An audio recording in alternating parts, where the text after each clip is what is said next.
My question is, do you think there's something really special about cars that makes stakeholders listen?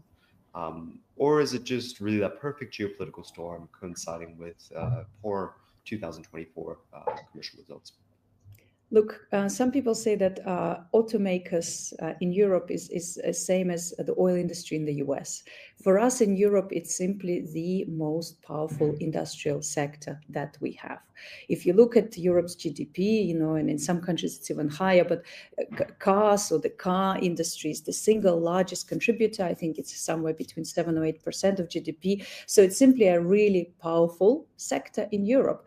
And what is interesting is beyond just that, in the biggest countries in Europe, so Germany and France, is where we have the biggest manufacturers. So those manufacturers are strong in the largest countries, and those large countries and their capitals and their governments are the strongest in Europe.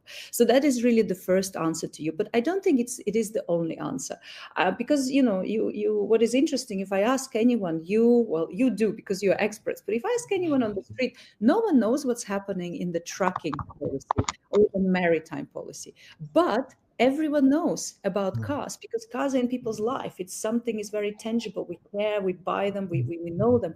The amount of conversations I had in Ubers, taxis, train stations, and just friends dinners about electric cars is incredible. I was struggling to pass my driving test actually recently, embarrassingly. I kept failing. It was in Brussels. It's a nightmare to drive in Brussels, right?